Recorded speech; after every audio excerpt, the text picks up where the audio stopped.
Muchísimas gracias, Pablo, por la invitación y a la ASEM en su totalidad por permitirme poderme dirigir a tan excelso público que ya estamos en más de 70 asistentes y probablemente se conecten muchos más, dado el interés de este tema. Debo partir indicando que vamos a tocar muchísimos puntos y todos de gran interés para ustedes y para nosotros también podernos dirigir en nombre de la Dirección de Posgrado de la Facultad de Medicina a todos y cada uno de ustedes. Debo aclarar también de que a pesar de mi acento caribeño, soy chileno, pero formado, como dijo Pablo, en Venezuela y como neurofisiólogo experimental en Alemania. Y es por eso mi acento, pues. Bueno, permítanme entonces mostrarles qué puntos vamos a tocar en la tarde de hoy, que espero podamos repetir este tipo de actividades en el futuro para otros temas igualmente importantes. Hoy especialmente vamos a tocar cómo es el organigrama de la dirección de posgrado de la UDP, muy brevemente, la lista de los programas de especialidades médicas que estamos ofreciendo, con algunos detalles de cada programa. No tenemos tiempo para derivarnos en detalles. Sé que muchos de ustedes están interesados en uno o en otro y obviamente ahí esos detalles los aportaremos adicionales a cualquier consulta que ustedes tengan a bien realizar directamente a mi persona o al resto del equipo de la dirección de posgrado.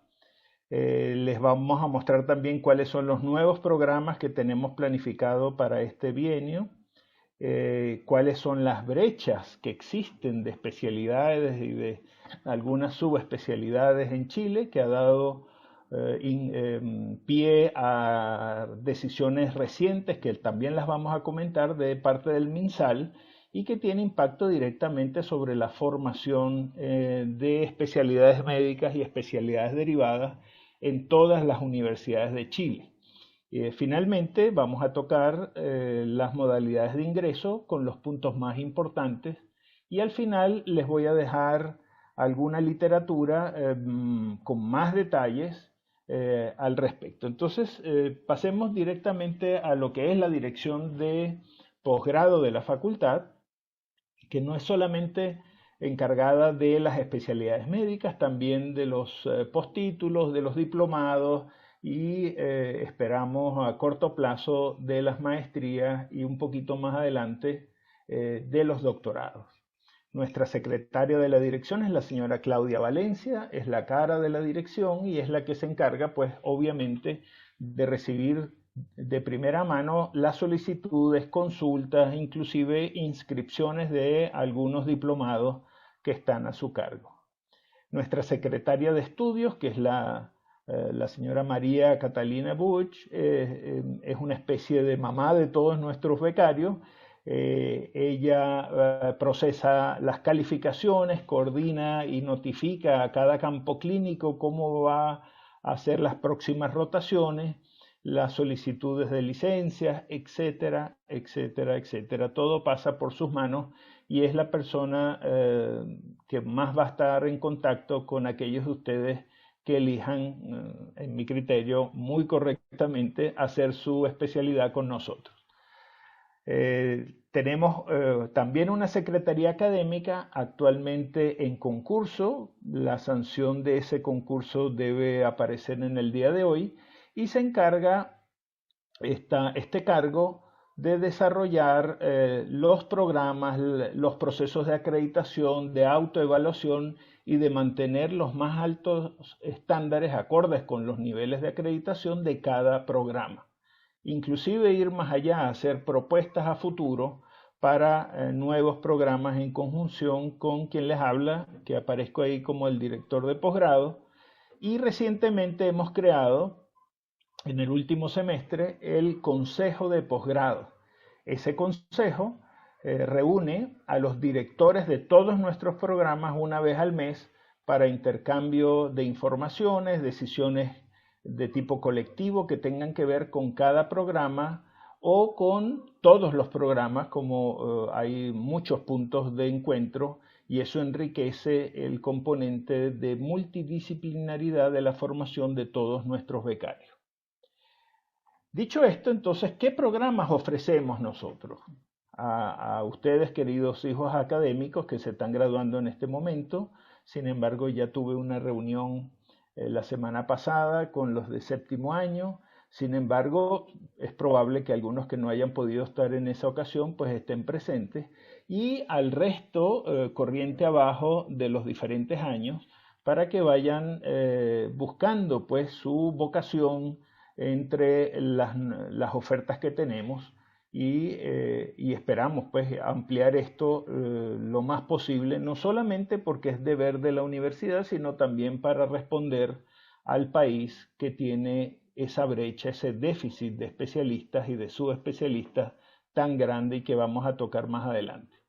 Bueno, empezamos con anestesia y reanimación, tenemos cirugía general, pediatría general, medicina interna, medicina de urgencia, traumatología y ortopedia, psiquiatría y salud mental, que corresponde a la etapa de adultos, pero también tenemos psiquiatría de la infancia y adolescencia.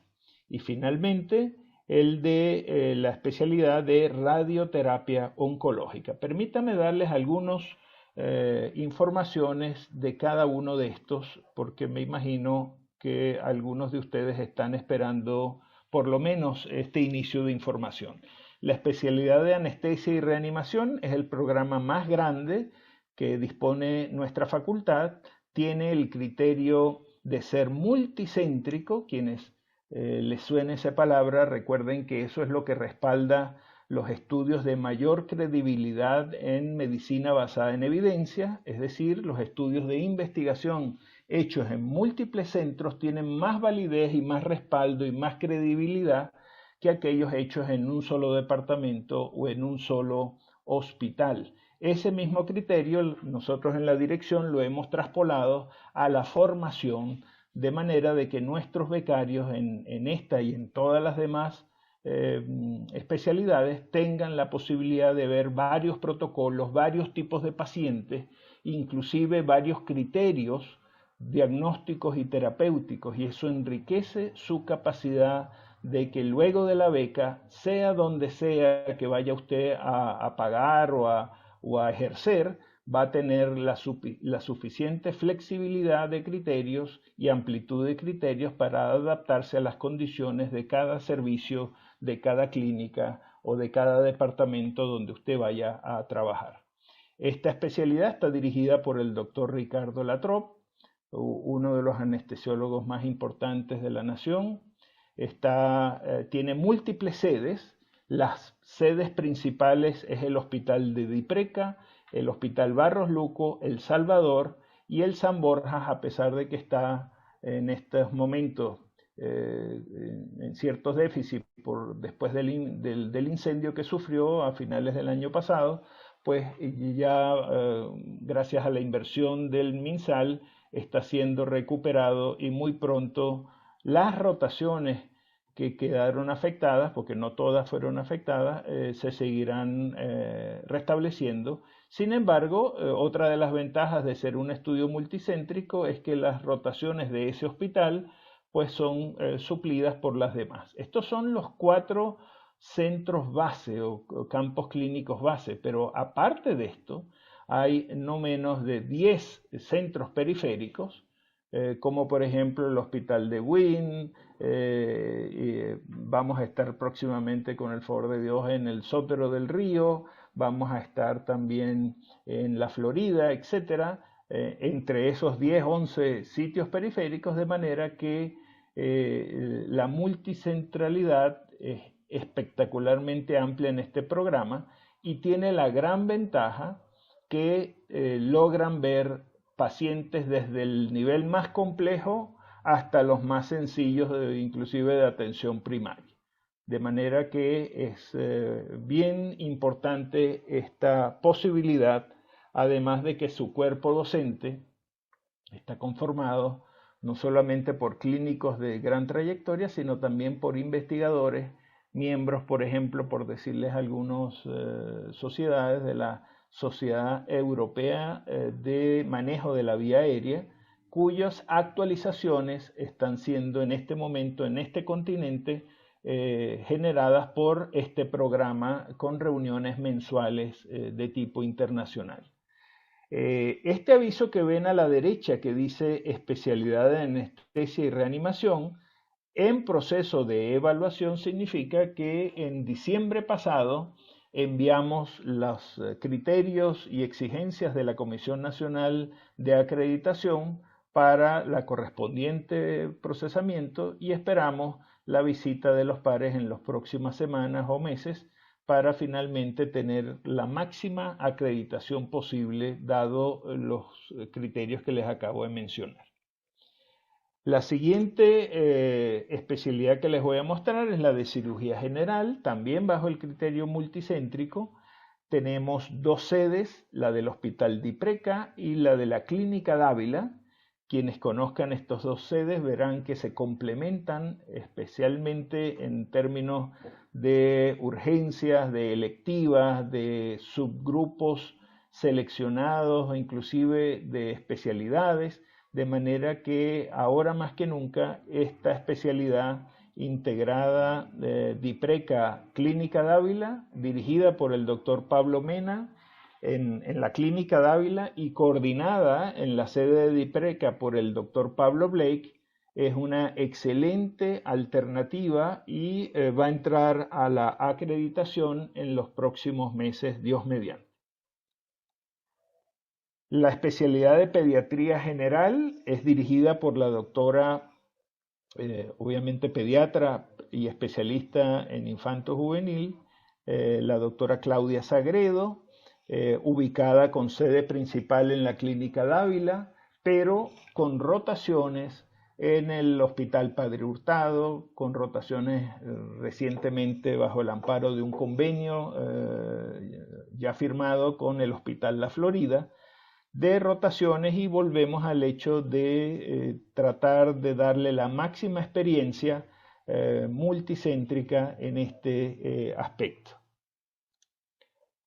Medicina interna, su sede es en el Hospital Dipreca, su directora la doctora Patricia Adriasola, también bajo el criterio de múltiples rotaciones en varios sitios, y es de especial interés aquí uno de los programas más demandados, con más alto índice de ingreso en términos del puntaje de UNACOM y de la calificación médica nacional. Tenemos, por ejemplo, en el reciente proceso CONI, cerca de 32 solicitudes ya preseleccionadas, por cierto, es decir, son muchos más que eso, para optar a los 10, 12 plazas disponibles. Les doy estas dos cifras porque depende de la modalidad de ingreso, EDF, CONE, CONIS, etcétera, que les voy a mencionar más adelante. Traumatología y ortopedia, también con sede en Dipreca, con rotaciones en otros campos clínicos, dirigido por el doctor Ricardo Vega, que además de ser el director de este programa de la UDP, también es el médico especialista de las selecciones deportivas de voleibol, baloncesto y otras más. La experiencia vertida en el programa, tanto por el doctor Vega como del resto del equipo de docentes, es realmente interesantísimo para quienes quieran seguir esta especialidad. La especialidad de psiquiatría y salud mental, en abreviado salud psiquiátrica del adulto o psiquiatría del adulto, también bajo el criterio multicéntrico, tiene como director al doctor Alfredo Peñam, de larga trayectoria y gran experiencia en psiquiatría de adulto, y además con trabajo ministerial, lo cual enriquece tremendamente la inserción de nuestros becarios en este aspecto. También tenemos como coordinador al doctor Eugenio Olea en el en el Horvitz, porque las dos sedes son el Instituto Psiquiátrico José Horvitz Barak, allá por Patronato, y el Sótero del Río en su departamento de Psiquiatría y Salud Mental, coordinado por la doctora Rocío Lora. Este programa también es uno de los más demandados en términos de solicitudes de ingreso, y la riqueza de experiencias y de las distintas patologías psiquiátricas del adulto, que son diferentes en el Sótero y diferentes al Horvitz, hacen que las rotaciones sean tremendamente interesantes desde el punto de vista de la capacitación psiquiátrica de nuestros egresados.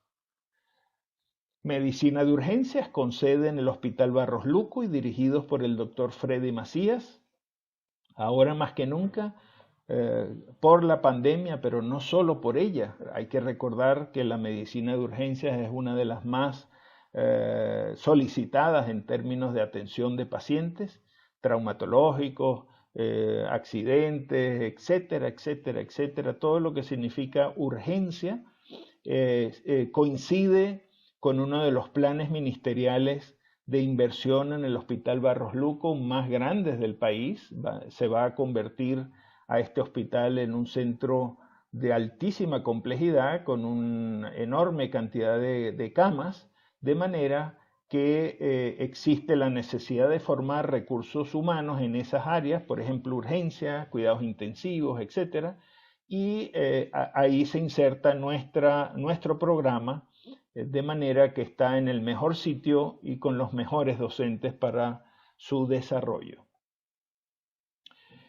La especialidad de radioterapia oncológica tiene su sede en el Instituto de Radiomedicina, el IRAM, en Vespucio allá, y lo dirige el doctor Sebastián Solé. Este es uno de los programas que más involucrado está en la generación de conocimientos desde el punto de vista científico. El programa en esa sede del IRAM desarrolla más de 10 a 12 ensayos clínicos, no solo de radioterapia, sino de seguimiento a pacientes oncológicos con las terapias, y tiene la gran virtud de combinar la altísima tecnología con la investigación clínica, cosa que es muy importante en la especialidad. Con solo decirles que los equipos presentes en el IRAM son de última generación, no solamente en cuanto a su nivel tecnológico, sino también en cuanto a número. Y otra cifra bien interesante es que realiza un mayor número de procedimientos de radioterapia que, por ejemplo, el Instituto Nacional del Cáncer, de manera que es el mejor sitio en nuestro criterio para la formación en radioterapia. La especialidad de psiquiatría de la infancia y adolescencia, dirigido por el doctor Arturo Grau, tiene su sede en el Hospital Luis Calvo Maquena, que es un hospital fundamentalmente pediátrico, y el Departamento de Psiquiatría de la Infancia y de la Adolescencia de ese hospital es donde está la sede de nuestro programa. Este programa es particularmente importante porque, al igual que los otros programas que ya les he mencionado, usa el criterio multicéntrico, y casi 30% de toda la beca se realiza en el Instituto Horvitz, de manera que, y ustedes dirán, bueno, pero no es un programa de psiquiatría de la infancia y de la adolescencia, que tiene que ver con el Horvitz, que es de adultos. Pues sencillamente es algo estratégico y único de este programa, porque el seguimiento de esos pacientes infanto-juveniles o infanto-adolescentes en su proyección en la vida adulta, esa experiencia es vital para que el especialista en psiquiatría de la infancia y la adolescencia tenga la visión holística de todo el curso temporal de la historia de ese paciente y pueda calibrar sus terapéuticas para evitar trastornos en la edad adulta peores, o simplemente verificar que sus terapéuticas han surtido el efecto adecuado. Este programa tiene además un reconocimiento de la American Psychological Association al punto de que es invitado, no es que se inscribe, sino que lo invitan anualmente a la presentación de su experiencia clínica en Estados Unidos. Y el año pasado el Dr. Grau fue reconocido por la Asociación de Psiquiatría Americana Hispana como maestro pues, de esta especialidad en el continente, al igual que muchos otros de nuestros docentes del programa. De paso, es uno de los que más publican en revistas especializadas sobre farmacoterapéutica, respuesta terapéutica, psicoterapia, etc. ¿Cuáles son los nuevos programas que tenemos en mente? Bueno, el primero, y muy probablemente vamos a tratar todo lo posible de que lo podamos ofertar este mismo año, en este mismo proceso, es el de medicina familiar, que ya está aprobado por el Consejo de Facultad y está a la espera de la aprobación por vicerrectoría, y el programa, no muy alejado, por cierto, de geriatría. Este sí va a tardar por lo menos un año más, así que muy probablemente, con el favor de Dios, en el próximo proceso de oferta de becas, lo vamos a incorporar a la parrilla de ofertas.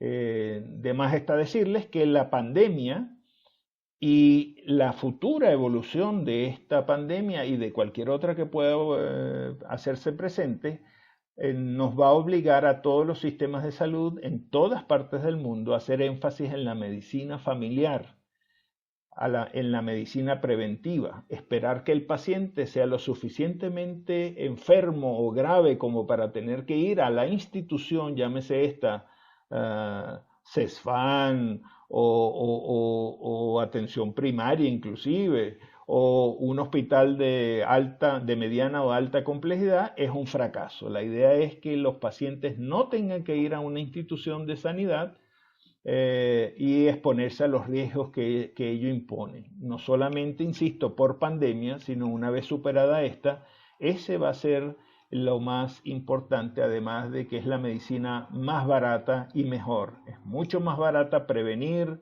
y atender primariamente a la población que curar un cáncer infiltrante, cosa que es tremendamente difícil y costosa. Así que por ahí van las proyecciones de todos los servicios de salud, además de incrementar, por supuesto, la vertiente curativa y terapéutica, que obviamente nunca la tenemos que abandonar. Muy bien, hay un común denominador a todas estas ofertas. Me estoy refiriendo a lo que llamamos el curso transversal. Ese curso transversal significa clases y prácticas que todos los becarios de la UDP, de la Facultad de Medicina, de las especialidades médicas, cursan con la finalidad de complementar la formación. Y ese curso transversal, hasta el año pasado, era fundamentalmente durante el primer año, pero estamos modificando esta estrategia para llevarla a los 3 años de formación. Y significa darles herramientas, no cuestiones teóricas, sino herramientas de utilidad en medicina legal, en bioética, en investigación. Recuerden que la investigación es un criterio de acreditación de los programas en términos de productos intelectuales y literalmente es lo que diferencia o debe diferenciar un posgrado universitario de un posgrado fundamentado solo en la asistencia al paciente. Las universidades estamos en el deber de hacer investigación, nadie más lo va a hacer, así que mayoritariamente y por nuestros pacientes, y la Comisión Nacional de Acreditación también es de la misma idea, de hecho lo impone como criterio para acreditar un programa no, la producción intelectual, investigativa, clínica o básica o de cualquier tipo. Así que este curso transversal da las herramientas para que se puedan realizar este tipo de actividades sin mucha inversión, porque ese es el ambiente, un ambiente hospitalario donde hay fundamentalmente los recursos para atender a los pacientes, pero hay pocos para hacer investigación. Pero a pesar de esas restricciones, en este curso aportamos herramientas para facilitar la realización de este tipo. Obviamente conocer el sistema en profundidad de salud de Chile, porque usted va a, independientemente de la especialidad, va a tener que orientar a ese paciente hacia un sistema, hacia el GES, hacia algún registro que pueda ayudar a ese paciente a lidiar con su enfermedad, con su tratamiento y volver a la calidad de vida ideal. Tenemos también módulos de comunicación, porque usted en la forma en que se expresa, de hecho, su palabra, su voz, su tono, su expresión corporal es una herramienta terapéutica. Usted puede aliviar a un paciente hablándole y sabiéndole hablar, puede inclusive por efecto placebo ayudar a que ese paciente mejore. Pero si se expresa mal, puede también hacer lo que se llama el efecto nocebo, es decir, hacer daño con palabras mal empleadas, con tonos mal empleados o con conductas y expresión corporal mal empleados. Así que el verbo es una herramienta clínica tan importante, o diría yo más importante, bueno, vamos a decir que es tan importante como el fonendoscopio o el electrocardiógrafo. Y un elemento importante es que lo presentamos aquí. Obviamente también tenemos electivos comunes a todos, porque independientemente de la especialidad que usted elija, usted va a lidiar, porque es muy frecuente, en oncología, va a lidiar también con pacientes depresivos o con alteraciones psiquiátricas, y usted, independientemente de la especialidad que elija, debe saber por lo menos encarrilar u orientar a ese paciente a la luz de su propia especialidad. Finalmente, herramientas también de las cuales hemos hecho mención antes, como es la búsqueda de información clínica. Usted, como especialista, va a ser bombardeado por harta información. Algunas de ellas son muy interesadas, muy mercantilistas, muy de comercialización y de marketing, y usted como médico y especialmente médico especialista es especialmente blanco de ese tipo de información. Así que usted tiene que tener las herramientas o debe tener las herramientas para saber tamizar o filtrar la información, especialmente la información clínica, de manera de usarla a favor de su especialidad y de los pacientes o el bienestar de los pacientes.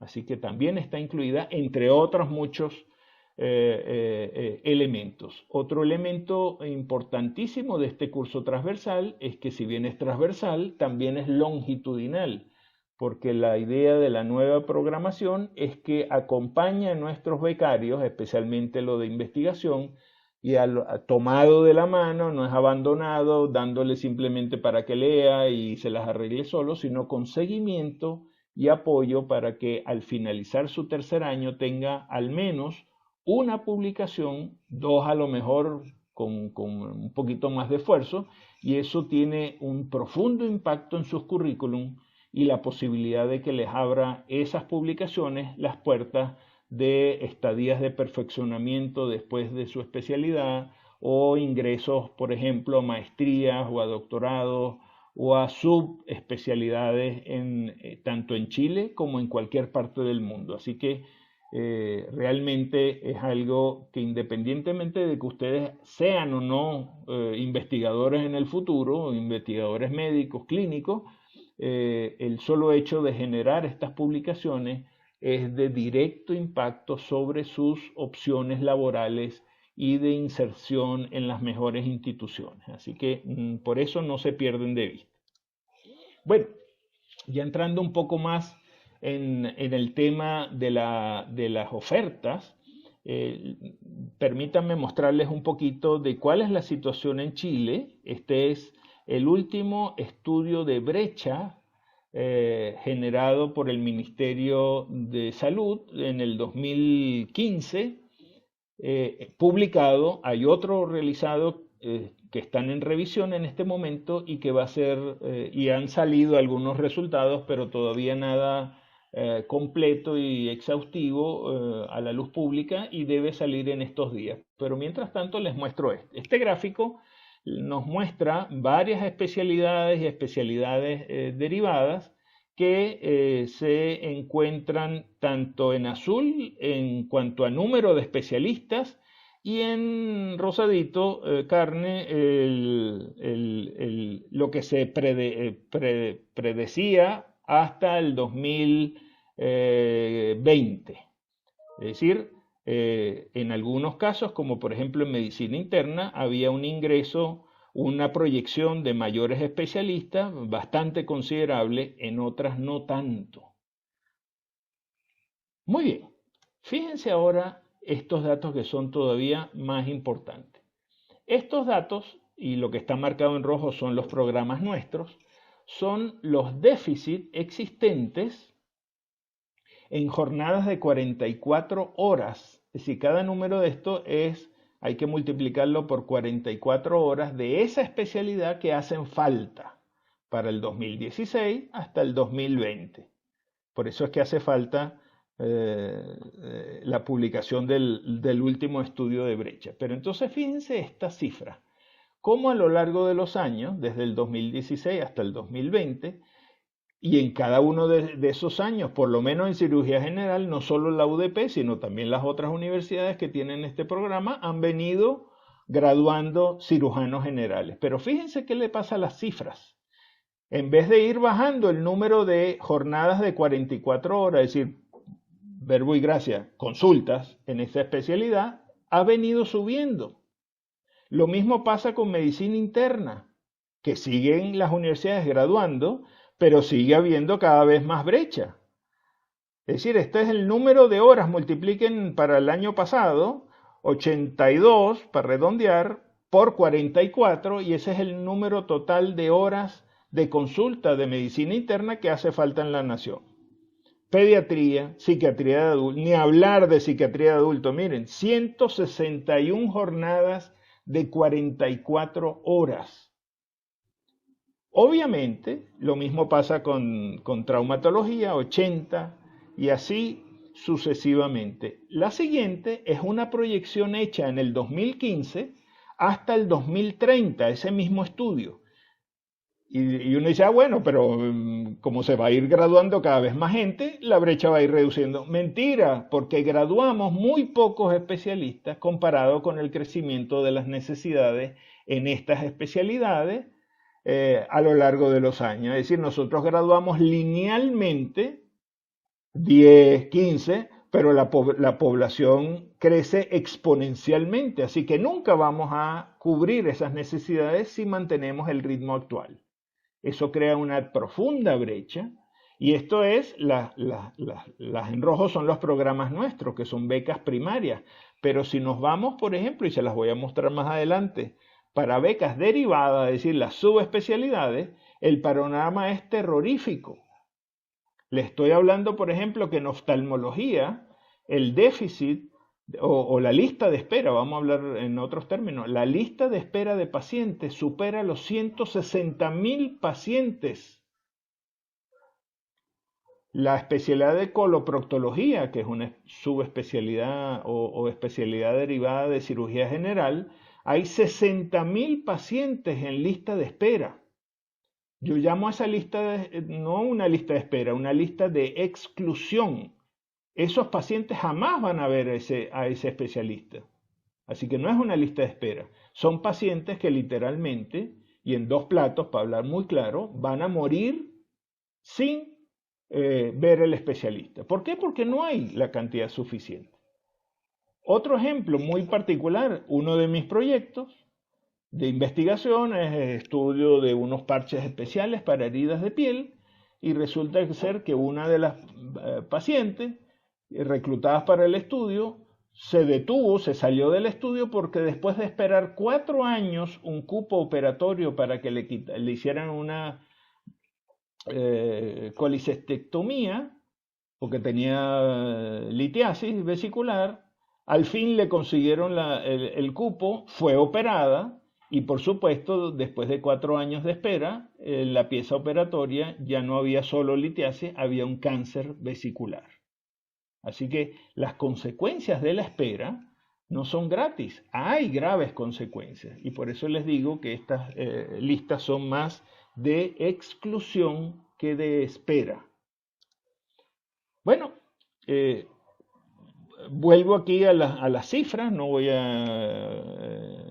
quiero llover sobre mojado.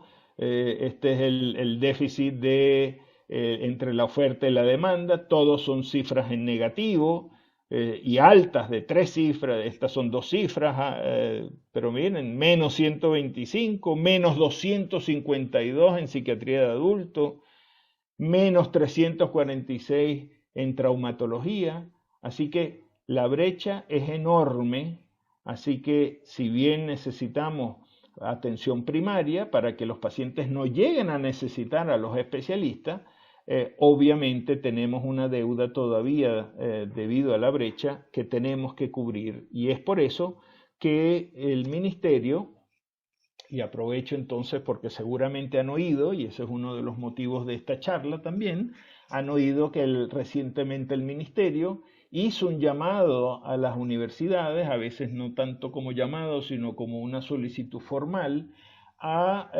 rediseñar algunos planes para formar en 4 años, máximo 5, a especialistas derivados. Me explico. Por ejemplo, cirujanos con especialidad en coloproctología o en cirugía vascular o en oftalmología en el caso de los que tengan.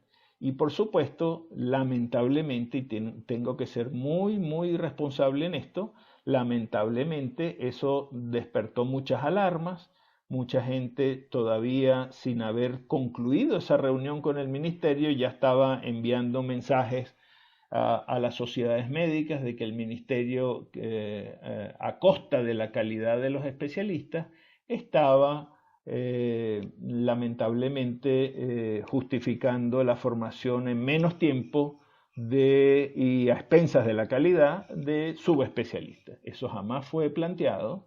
Se planteó la posibilidad de reducir un poco el tiempo en términos de, en vez de 3 años, 2 años y medio de la primaria y año y medio, por ejemplo, eso fue un planteamiento bien concreto. Inclusive la posibilidad de reclutar a los subespecialistas para ayudar a la formación de estos especialistas derivados. Y obviamente esa solicitud no nos queda otra sino a las universidades de hacer los planteamientos que garanticen no solo la calidad, sino la atención de estos pacientes. Y hay muchos elementos que en este momento se están discutiendo en todas las universidades para poder suplir esta necesidad. Bueno, eso como aclaratoria. En este gráfico que aparece está concentrado las modalidades de ingreso una vez que usted se gradúe de médico. Entonces ahí las podemos dividir. Este es un estudio que se los voy a dejar para que lo tengan ustedes ya en detalle, así que no se molesten tanto en tomar nota o hacer pantallazo. El artículo de donde fue tomado que es en la Revista Médica de Chile, lo van a tener en detalle, así que prestemos un poquito de atención. Entonces, usted una vez que se gradúe tiene varias alternativas, las dependientes del MinSal y las que obviamente no dependen del Ministerio de Salud. A ese respecto, la primera versión a la cual usted se puede exponer, aunque seguramente los que me están oyendo no van a ir por esta vía, porque esta modalidad EDF, la que les voy a mostrar ahorita, se me fue aquí, ya pasó, así que les voy a ir mostrando más detalles. No sé por qué esta aparece aquí arriba y yo quiero que aparezca aquí abajo. Ajá, ahora sí. Entonces, fíjense, la primera modalidad es lo que se llama el Concurso Nacional de Ingreso al Sistema de Salud, que es el CONIS, Y este CONI, si bien es un nombre grande, tiene fundamentalmente, y es lo más frecuente que ocurra, la modalidad de etapa de destinación y formación. Es lo que se llama la modalidad EDF. ¿Qué significa eso? Bueno, un desarrollo de la abreviación. Usted, una vez graduado, concursa en el ministerio bajo los reglamentos y requisitos que aparecen en las páginas web de esa modalidad en el ministerio, y de ser beneficiado, entonces usted es enviado a una primera etapa de destinación, es decir, usted va a ser enviado a un área de déficit de médicos, de necesidades de médicos, y empieza usted a atender a pacientes. Esa es la etapa de destinación o primera etapa. Luego de cumplido, y esa etapa completa puede durar hasta 9 años. La idea de esto es que cumplidos los 3 primeros años de esa modalidad, usted, de acuerdo al puntaje, a las presentaciones en congresos anuales, en eventos organizados por el mismo ministerio, usted puede acumular suficientes puntos para que a partir del segundo o tercer, generalmente el del tercer año, puede aplicar a los programas de especialidades médicas en las universidades. Bajo esa modalidad, luego del tercer año, usted aplica, concursa, y dependiendo del ranking del ministerio, insisto, de esos puntos que usted acumuló, no solo de su currículum, sino también de su desempeño durante el EDF, entonces puede salir beneficiado con una beca ministerial. Y ahí pasa a la etapa de formación, que es la F.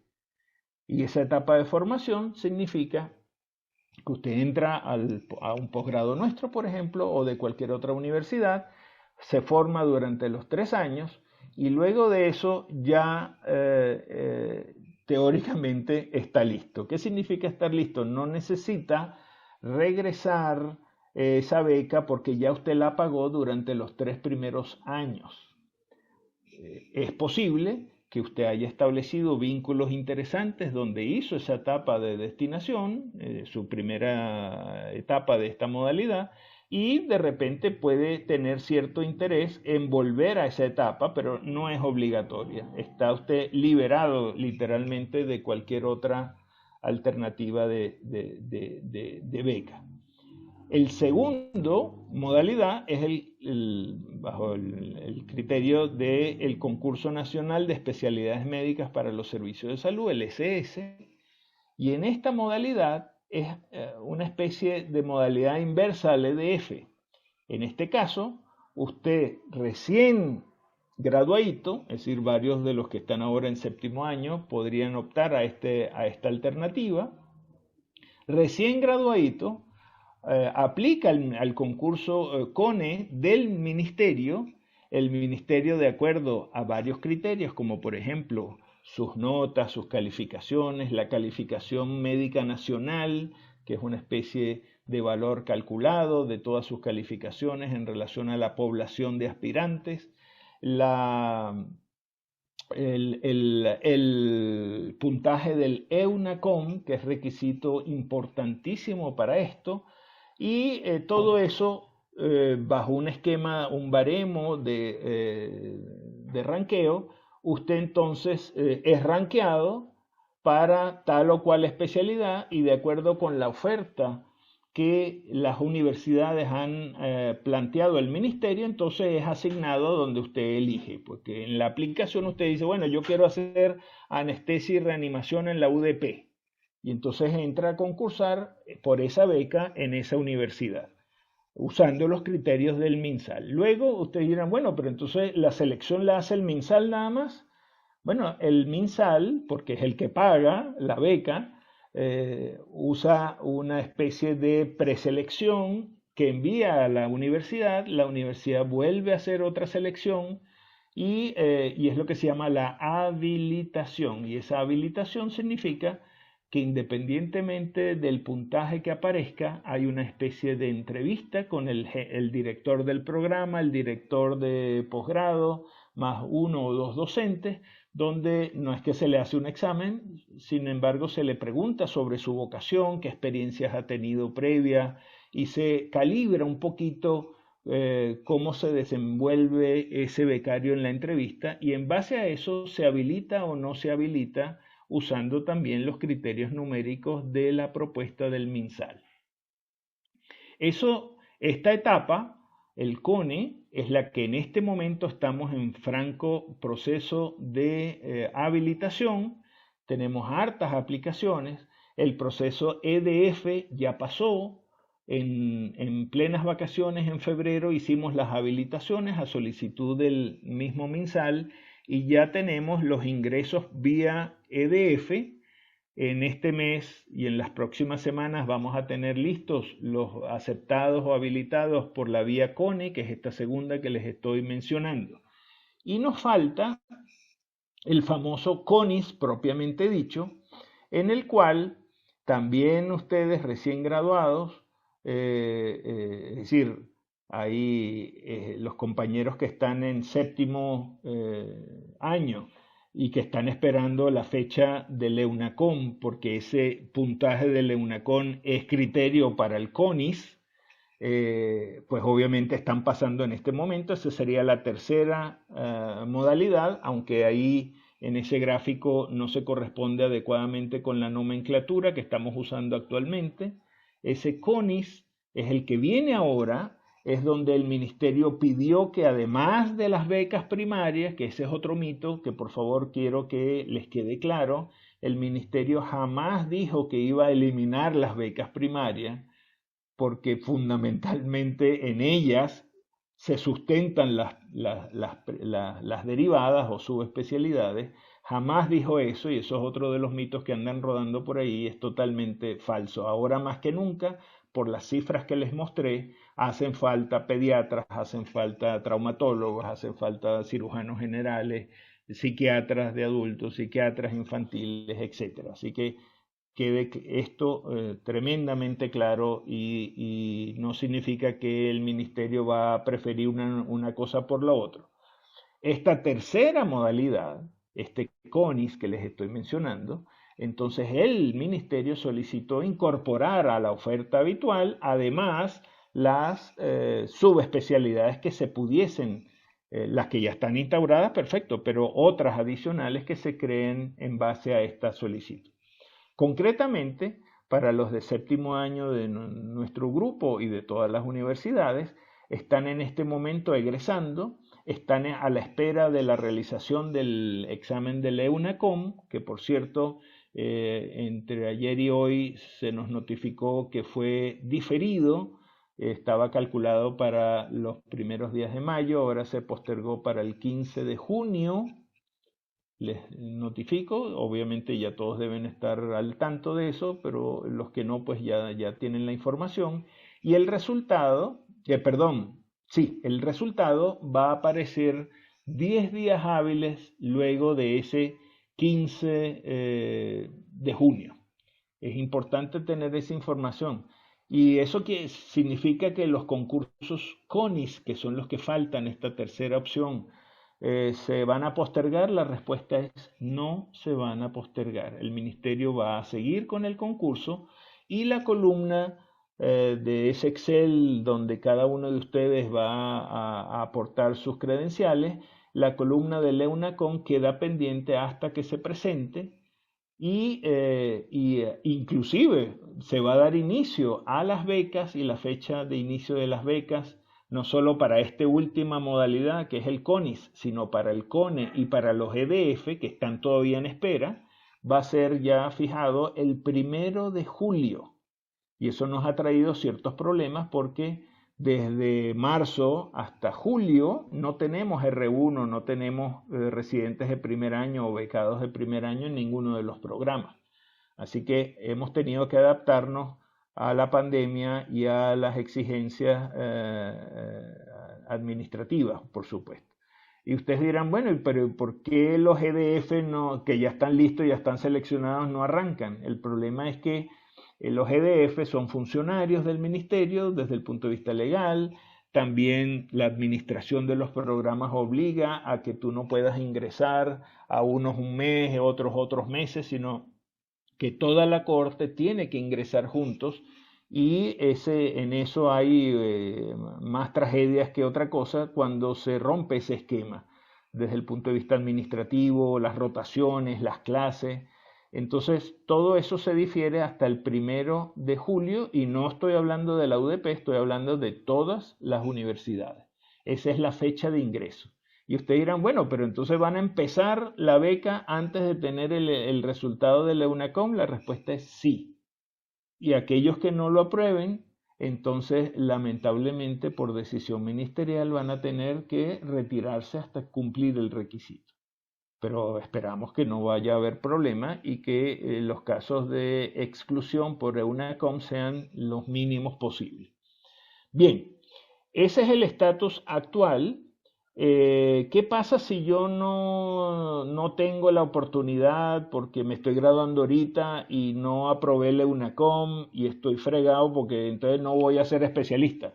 No, todavía existe la posibilidad siempre en el último año ustedes reciben las ofertas, por ejemplo, de especialidades que son independientes del MinSal. Me estoy refiriendo fundamentalmente a ofertas de las Fuerzas Armadas que también necesitan de especialistas,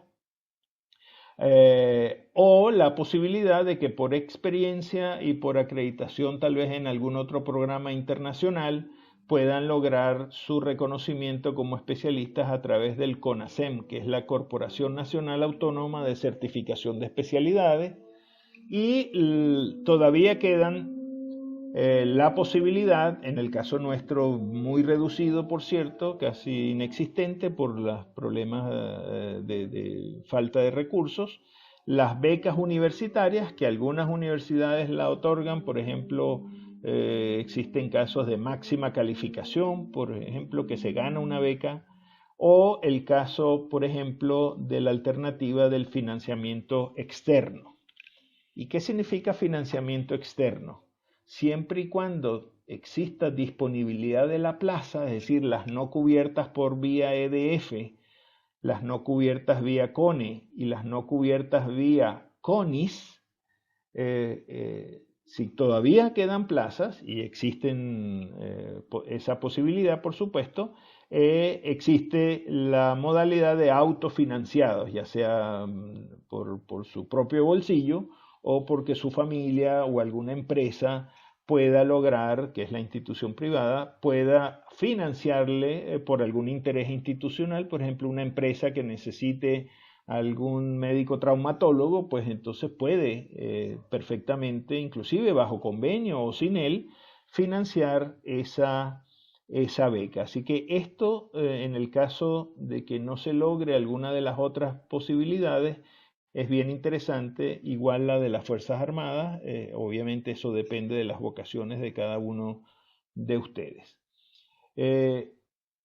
Obviamente hay otras alternativas que son muy poco frecuentes y que me gustaría a ustedes pedirles que la lean en el artículo que voy a darle a Pablo para que lo distribuya a todos los asistentes, y que es bien interesante porque aporta inclusive algunos tips y ventajas y desventajas. Si me permiten, y a modo de ya ir concluyendo para entrar a la parte de las preguntas, ¿qué recomiendo yo? Bueno, estoy hablando ya no como director de posgrado, estoy hablando ya como médico, como colega de ustedes. Desde el punto de vista de nuestra experiencia, la experiencia en atención primaria vía EDF es tremendamente importante por varias razones. Primero, usted profundiza su conocimiento de medicina general, que siempre, independientemente de la especialidad que vaya a hacer o de la subespecialidad, usted va a seguir recibiendo pacientes de medicina general, va a seguir recibiendo pacientes diabéticos, hipertensos, con trastornos del tránsito intestinal, con trastornos psiquiátricos, con ansiedad, con depresión, y eso no lo puede usted extraer de su especialidad. De manera que la experiencia en atención primaria vía EDF enriquecerá su ejercicio de especialista, así termine usted especializado en traumatología del dedo meñique de la mano derecha. Eso es totalmente importante tenerlo en mente, que usted siempre va a seguir siendo médico y esa enriquecedora experiencia de medicina general lo va a hacer un mejor médico y al mismo tiempo lo va a hacer un mejor especialista. Bajo ese criterio, no quiere decir que si usted entra vía CONE o CONIS, donde recién graduado entra a la especialidad, no va a tener esa visión. Bueno, esa visión también la puede tener y es por eso que es importante que usted durante la beca, y por eso nuestros programas son predominantemente multicéntricos, para que usted tenga contacto no solo con la especialidad, sino con las variantes de la especialidad en diversas patologías de acuerdo a la edad, al estrato socioeconómico, porque usted va a atender pacientes, por ejemplo, en la Clínica Dávila, pero también va a atender pacientes en un hospital público donde el tipo de pacientes, la evolución de la patología, el estrato socioeconómico tienen alto impacto en la patología que usted como especialista está atendiendo. De manera que, si bien es una diferencia en las experiencias, yo los invito que en el caso de que no tengan la variante de formación EDF, o sea, las becas directas en este caso, hagan hincapié, y los programas nuestros lo hacen, de tener la visión de medicina general necesaria para su perfecta formación como especialista.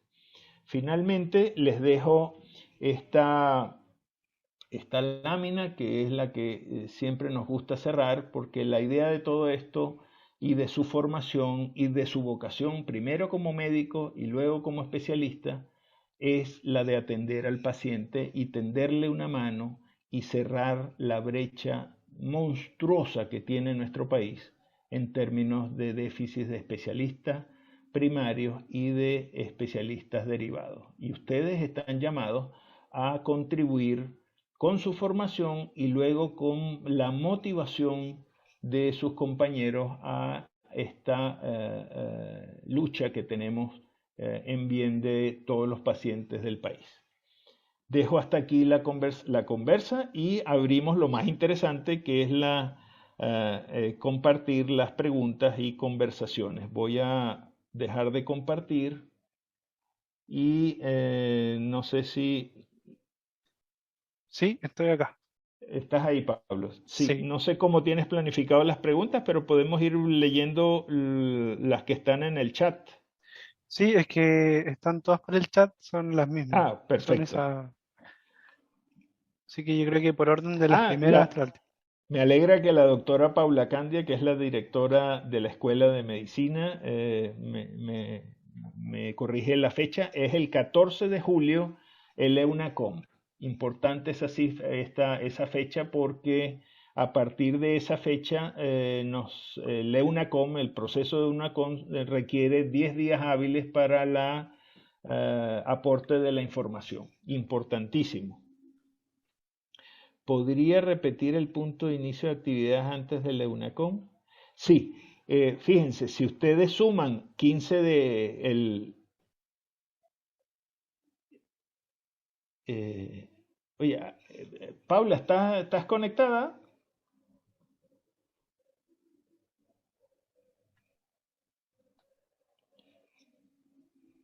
Como que no. Bueno, lo que quiero verificar, hay que verificar la fecha.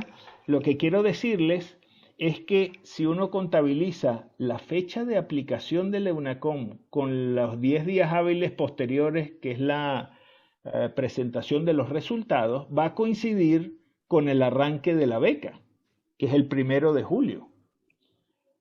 Así que esa es la situación que les estoy alertando, que muchos van a tener que incorporarse a la beca, pero en el transcurso de esos primeros 15 días que den los resultados y que se contabilicen quién quedó y quién no quedó gracias al EUNACOM, entonces habrá algunos, espero que muy pocos, que no puedan continuar a pesar de que ya se incorporaron. Obviamente, como esto es a la luz del ministerio, pues bueno, ¿y qué pasa si yo me tengo que regresar? Bueno, se regresará si es un EDF. Bueno, los EDF ya están ingresados. Si usted no tiene una etapa de destinación, el ministerio, vía servicios de salud también, tiene necesidades de colegas médicos y se tramitan entonces contrataciones en cada servicio de salud. Por eso es que hay que estar muy pendiente de las resoluciones del ministerio y de inclusive el ministerio como cabeza integradora, pero inclusive entrar a cada uno de los servicios de salud, el oriente, aquí en Santiago, o el norte, o el sur, o en las macrozonas, porque están siempre disponibles cargos viables. Digamos, si usted no logra ingresar a alguna de estas especialidades, puede cubrir ese espacio de tiempo en un servicio de salud, que los hay con requerimientos, y ir llenando más su currículum de manera que en la siguiente convocatoria EDF del año que viene, o CONE o CONIS, puede usted volver a aplicar. Se puede postular a EDF y beca directa al mismo tiempo, y después, si obtengo plaza en ambos concursos, optar por uno o son excluyentes entre sí.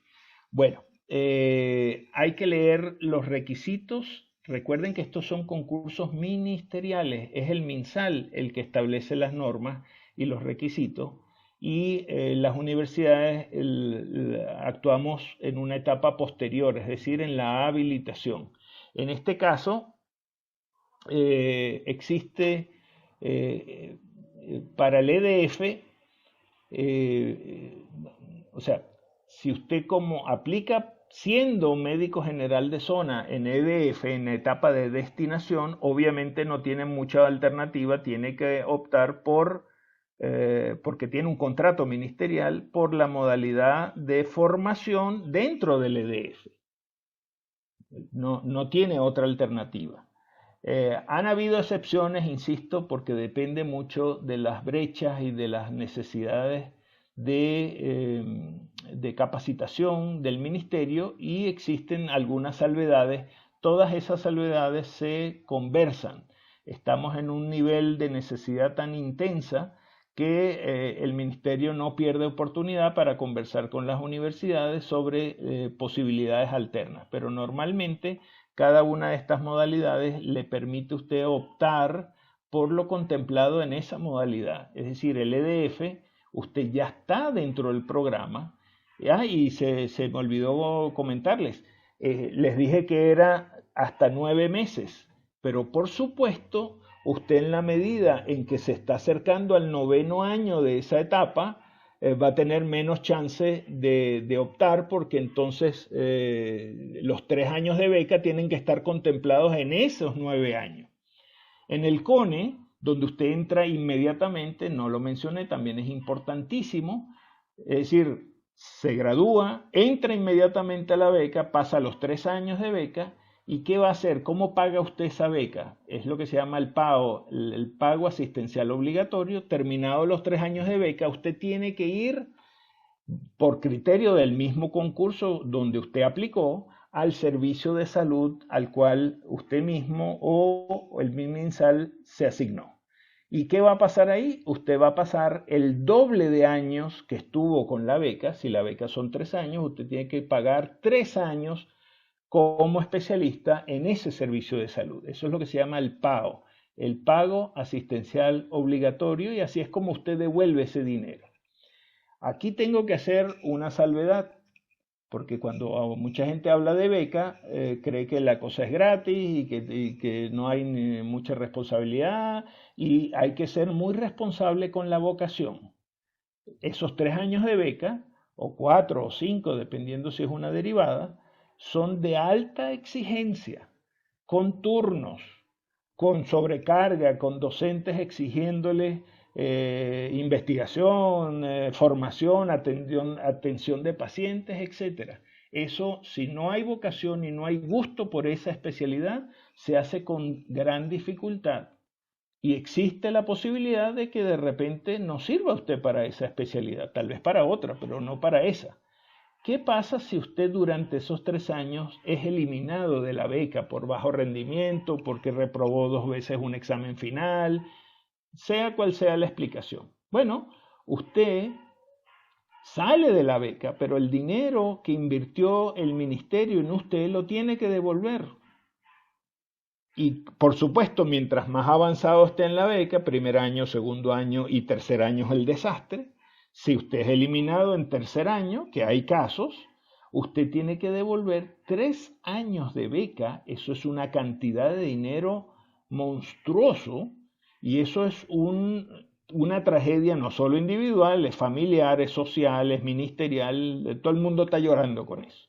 Así que no les sugiero que ustedes elijan al voleo o lo que venga o así sin saber mucho, y por eso en la habilitación hacemos mucho hincapié en qué experiencia previa tiene el aspirante a esa especialidad o con esa especialidad, para ver si es una elección así tipo chistera, porque sí, porque me antojé en ese momento, y cuál es respaldada con un verdadero interés. Y una de las cosas interesantes es que usted haya realizado actividades en esa especialidad o relacionadas con la especialidad. Y eso es en todas las universidades. ¿Por qué?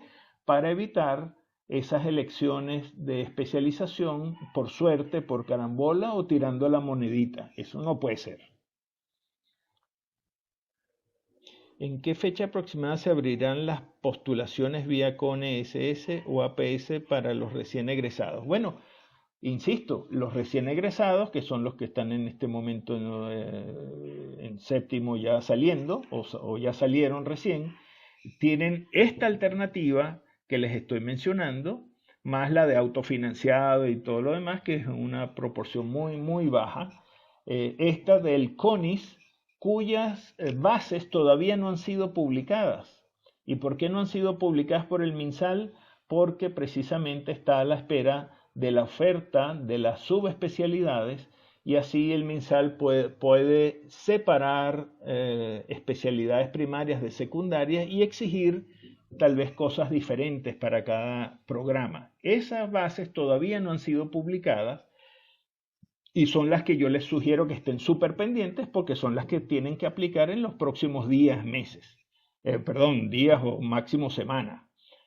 Estén pendientes, por favor. Nosotros en lo que nos enteremos le daremos la máxima difusión, pero por ejemplo, hoy estamos llenando las ofertas de todos nuestros posgrados, muy sencillo, en un Excel, y estamos enviando al ministerio, y el ministerio está totalizando para entonces hacer esa dicotomía y promulgar en el portal de los concursos del MinSal los requisitos tanto para becas tradicionales o primarias y las becas derivadas.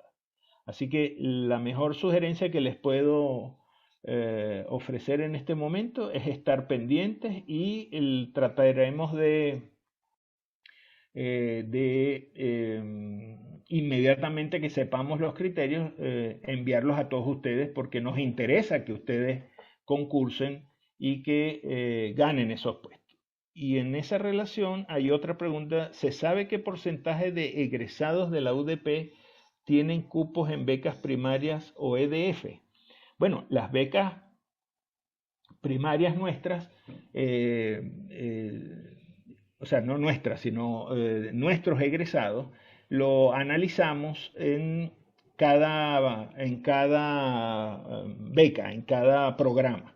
No, el promedio es que estamos por encima del 90% de que nuestros egresados entren y ganan esos beneficios, no solo en la UDP, sino fuera de la UDP, en otras especialidades, porque como habrán visto, no las tenemos todas. Tenemos 9 programas, 10 con el favor de Dios al finalizar este año, 11 en el transcurso del próximo año, y así vamos aumentando, pero obviamente si ustedes tienen otra predilección vocacional, pues tendrán que recurrir a otras universidades. Pero en los programas de acreditación, por ejemplo, se nos pide saber el porcentaje de ingresos a otros posgrados y el porcentaje también de ingreso a el estatus laboral de nuestros egresados. y en ambas condiciones es de los más altos, de manera que eso justifica por qué tenemos en psiquiatría, por ejemplo, 30 aplicaciones para 11 cargos. En medicina interna, para 6 cargos, casi 22 aplicaciones. Así que son altamente demandados y la demanda aquí es por atracción, no porque no queda otra alternativa. Así que eso nos llena de orgullo en términos de que la selección es en base a la calidad. Tips para la habilitación. Bueno, primero ser lo más sinceros posibles. Usted se va a entrevistar con especialistas de muchos años entrevistando a becarios y no solamente entrevistándolos, sino también dándole seguimiento una vez que ingresan a la beca. Así que la mejor recomendación que les puedo dar es ser ustedes mismos, hacer hincapié en que tienen, pero hacerlo de verdad, no de mentira, que tienen vinculación desde antes con la especialidad, que les gusta, que no es una elección porque lo leyeron en alguna parte, sino porque han trabajado a la par de algún especialista en su centro de trabajo o ha publicado o ha asistido a congresos de la especialidad, de manera que en alguna parte de sus antecedentes aparezca ese vínculo con la aplicación a ese programa. Las ofertas de las Fuerzas Armadas, ellos anualmente solicitan a la facultad pues, presentar sus posibilidades de becas y en mayores detalles no tengo sobre el respecto, pero es obviamente que las Fuerzas Armadas requieren de especialistas en términos, por ejemplo, muy solicitados de traumatología, medicina general, cirugía general y las subespecialidades o especialidades derivadas de estas, por razones de su ejercicio profesional, pues. Y los detalles, las formas de ingreso, el tipo de beca, cómo se paga la beca, etcétera, esos detalles los aportan en esas presentaciones generalmente realizadas en el sexto, séptimo año de la carrera, para tratar de reclutar a la mayor cantidad de personas. Obviamente, yo recomendaría ahí ir a la página web del Servicio de Sanidad de las Fuerzas Armadas. Cada fuerza tiene su sistema, aunque hay un centro integrador de todas las modalidades militares, y ahí pues conseguirán más información al respecto. Obviamente, si alguien tiene algún interés en este aspecto, inmediatamente comunicarse con estos centros. En caso de ser extranjero, ¿se puede postular a becas autofinanciadas con visa definitiva en trámite? La respuesta es sí, pero obviamente luego de un determinado periodo se le va a exigir, no por la universidad, sino por permanencia, garantía de la permanencia, que tenga ya su trámite definitivo. Y una de las características de nuestros programas es que es tremendamente plural y en algunos programas casi el 50% de los becarios son extranjeros. Y eso nos llena de orgullo porque son gente que viene, se forma y retorna en buena parte a sus sitios de origen, sus países de origen, y dejan muy en alto la formación de la universidad, por lo menos de la UDP. No tengo las cifras de otras universidades, pero aquí es bien interesante y eso va en concordancia con la pluralidad que siempre nuestra universidad ha mostrado. ¿Puede explicar lo recientemente ocurrido respecto al MinSal y la supuesta reducción de cupos que mencionó la exposición? ¿No es así? Ok. Vuelvo a aclarar esto. Durante esa presentación, que fue motivada a la brecha, el Departamento de Formación de Recursos Humanos y Capacitación entonces solicitó que las universidades crearan programas de becas derivadas. en ningún momento dijo que iba a eliminar o reducir las becas primarias. Así que desde ese punto de vista, esa es una información mala y que ha sido tergiversada y amplificada y queda como que vamos a reducir. De hecho, y les hablo de la UDP, nosotros solicitamos, gracias a que la reorganización por los espacios físicos que nos dejaba el COVID, por ejemplo, en al menos 2 de nuestros programas solicitamos sobre la marcha aumentar las plazas. Y como ya les mostré, todas nuestras becas son primarias, son de 3 años en becas generales. Y no tuvimos ningún problema, nos dieron las plazas y las becas que respaldan esas plazas. Así que en plena discusión, y eso es una buena demostración de que es falso esto, en plena discusión nos aumentaron las plazas de las becas tradicionales. Y el trasfondo de esto no es nada rebuscado, es que siguen habiendo enormes brechas de especialidades primarias. No porque tú crees más especialidades secundarias, las listas de espera de las generales o primarias van a disminuir por generación espontánea. Eso es un error y eso respalda que esos comentarios hay que cortarlos de entrada y no tienen ningún respaldo con la realidad.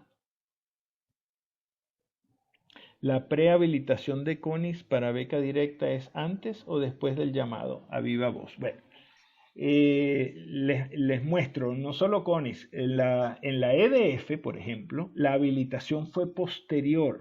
Es decir, en plena vacación de febrero nos tocó habilitar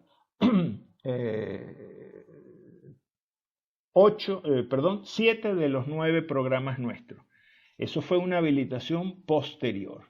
Esa habilitación va a depender, y entonces ahora eso fue el EDF, ahora el CONE y el CONIS obviamente va a depender de las fechas, pero ya sea anterior o posterior o a primer llamado, segundo, todas esas modalidades se van a dar. ¿Por qué? Porque al ministerio no le interesa dejar plazas vacantes, insisto, en base a la brecha.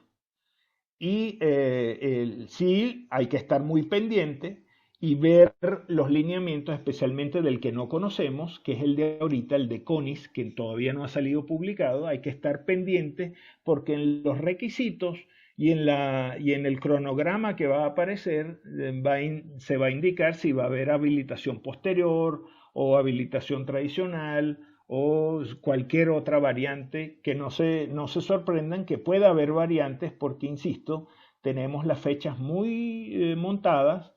El 1 de julio arrancan los programas, va a haber posibilidades de que alguien que no pase la UNACOM sea retirado y esa plaza no vayan a pensar que va a quedar desierta. Vamos a tener que habilitar o inventar alguna modalidad junto con el ministerio para que la plaza sea ocupada, insisto. No podemos darnos el lujo de reducir el número de especialistas en formación, sino al contrario, aumentarlas. Inclusive, como ejemplo particular, sistemáticamente estamos haciendo consultas casi que una vez al mes de la posibilidad de aumentar en las dos direcciones, hacia el ministerio y hacia nuestros campos clínicos, para verificar si nuestra capacidad formadora puede aumentar en términos de que espacios habilitados para COVID, que esperamos ya no necesitemos en el futuro, Dios nos oiga, esos espacios puedan ser usados como parte de la capacidad formadora. Todo eso es posible, así que la mejor recomendación es que nos mantengamos pendientes a través de ASEM, a través de los representantes estudiantiles como Nicolás Álvarez, por ejemplo. Consúltenos a nosotros, por favor, usen nuestro correo electrónico, dirección de posgrado, o entren al portal, para no equivocarme en el nombre de la dirección, entren al posgrado de la facultad y ahí aparece el correo de la dirección, los va a recibir directamente Claudia Valencia, nuestra secretaria, e inmediatamente nos pasa esa consulta, o directamente a mi correo personal de la UDP, que es antonio.eblen@udp.cl. antonio.eblen@udp.cl.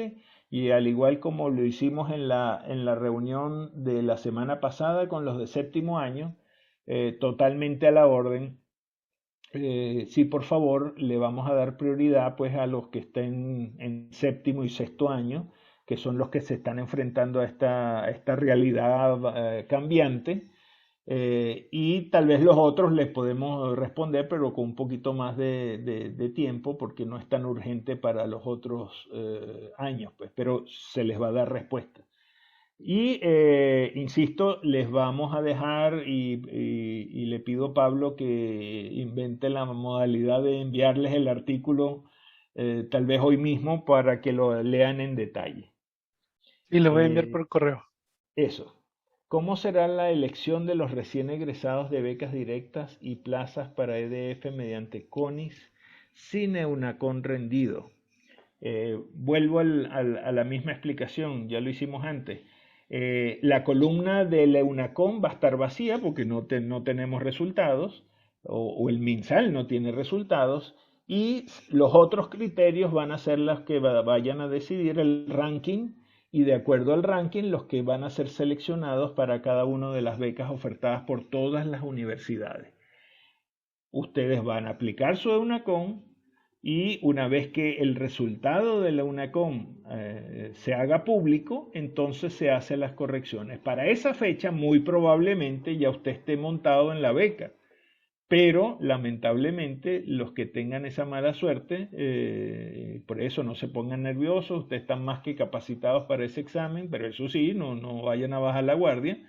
Si pasan bien, siguen la beca. Si salen mal, obviamente no nos queda otra alternativa, porque es el MinSal el que manda en ese caso, es quien paga la beca, pues van a tener que retirarse. Es una situación triste, pero esperamos que no se dé, pues, o por lo menos si se da, que sea en su mínima expresión. ¿Cómo se decide quién ocupa un cupo libre con autofinanciamiento en el caso de que haya varios interesados? Cristian fue el que hizo la pregunta. Fíjate, todo depende de la capacidad formadora, es decir, el número de plazas que de común acuerdo con el hospital donde está la beca y la dirección de posgrado o la facultad hayan convenido. No se trata de un frasco donde tú metes todo lo que te parezca que pueda caber y no importa qué va a pasar dentro. No, eso no se puede porque obviamente depende de estos residentes y sus docentes la atención de pacientes. Y no puede dividirse la atención entre un mayor número de becarios porque entonces cada becario va a haber menos pacientes de los que debe exigirse para la experiencia de la especialidad. Así que no es meter a juro a todos los que quepan y a los que no quepan, porque entonces no es la idea. Entonces, eso es lo que se llama capacidad formadora, que implica la calidad. Ok, ¿eso qué significa? Que tienes un número de plazas limitado. Las primeras plazas son ocupadas por EDF, las que sobran va para CONE, las que sobran va para CONIS. Si no queda ninguna, lamentablemente, y es por eso que hay muy pocos autofinanciados, no porque no haya quien quiera pagar su propio estudio o consiga a alguien que los financie, sino porque generalmente las plazas ya se agotan. Esa modalidad del autofinanciado se abre cuando queda una plaza libre, cuando no hay una presión del ministerio que diga, mira, sí, yo ese cupo que quedó desierto lo voy a usar. Y cuando se cumplen todas esas y queda desierto esa plaza, es cuando se abre entonces la posibilidad del autofinanciamiento, que pasa por el mismo proceso, en este caso de habilitación, es decir, igual va a haber recepción de credenciales, igual es público, no es algo así de que yo porque tengo dinero voy a entrar, no señor, eso es un proceso donde el último elemento es que él pague sus estudios, pero el proceso es similar a los anteriores en cuanto a la habilitación. Ok, ¿qué otro? Oye, hasta ahí llegamos. No sé si a viva voz, utilizando el mismo término del ministerio, alguien quiera hacer algún comentario o alguna duda que haya quedado, que por supuesto hay muchas, por eso les pido que por favor tengan ese artículo que les vamos a facilitar y cualquier otra duda, porque hay muchas cosas que puedan quedar precisamente ante estas decisiones variantes de estos días y semanas, obviamente consultar con nosotros, consultar casi que a diario y 2 veces al día, no hay que ser neurótico aquí, pero sí persistentemente la página de los concursos del MinSal, porque esa es la única que vale. Nosotros no tenemos potestad de cambiar lo que aparezca en los requisitos exigidos por el MinSal. Más bien añadimos más, que es la habilitación, pues. Pero no podemos modificar o si a alguno de ustedes les falta algún requisito, qué sé yo, no podemos ni siquiera mediar porque eso es un proceso totalmente público, transparente, legal, de manera que puede ser impugnado si hay algún problema, etcétera. Por eso es que hay que estar muy pendiente de la página del MinSal de los concursos, que es la única que legalmente es válida. Esas son las preguntas, así que en realidad agradecerle, doctor, por su charla, por su tiempo en realidad, que la verdad es que ha sido una charla súper buena sobre varios temas, sobre el tema de la especialidad del ODP, sobre EF, y en realidad como un agradecimiento de parte de todos los asistentes, de parte de toda la directiva. Al contrario, yo soy el que les tiene que agradecer porque fíjense que todo esto es de interés para la dirección de posgrado y a todos ustedes los invito a, sin temor, a concursar, a dar qué sé yo, cumplimiento a ese deseo vocacional, pero eso sí, que sea una decisión muy bien tomada porque es la decisión de sus vidas, pues. Esta decisión los puede hacer muy felices, los más felices del mundo, porque no hay mejor, no hay persona más feliz que un médico que haga lo que le gusta y que se dirija hacia lo que más le gusta, que es atender a sus pacientes y atenderlos adecuadamente, que aquel que sigue sus criterios vocacionales. Así que completamente a la orden, les ofrezco también esas otras charlas o intervenciones sobre investigación que independientemente que egresen o no, igual les van a servir porque son herramientas que nos permiten hacer investigación, que por cierto, aprovecho la oportunidad y perdonen que me extienda un segundito más, No se preocupe. que tenemos un grave problema en las ciencias médicas en todo el mundo y es que cada vez menos médicos son directores de programas de investigación y eso hace que los principales temas médicos sean liderados por gente que no es médica. Y el médico tiene una completa visión biológica, psicológica y social que ningún otro profesional tiene. Y ese problema nos ha traído que muchos de los proyectos solamente ven aspectos técnicos, aspectos biológicos o aspectos físicos o de ingeniería, pero no el aspecto integrador que tiene un médico. Y la culpa de eso la tenemos nosotros en las universidades. Los médicos no nos forman o no nos formamos para hacer ciencia y eso es un grave error. Y es por eso que nuestros programas de posgrado tienen implícito cómo hacer ciencia a pesar de que no tengas los recursos disponibles. Y eso es algo importante que tiene que marcar a nuestros egresados de las especialidades. Así que podríamos hablar de eso en futuras presentaciones en coordinación también con el doctor Juan Montiel, que es nuestro director de investigación en la facultad. Sí, en Muchísimas realidad gracias. va a ser una muy buena oportunidad también porque es verdad que no sabemos mucho sobre el tema de investigación. Bueno, muchísimas gracias a todos. Estamos a la orden y que pasen buenas noches.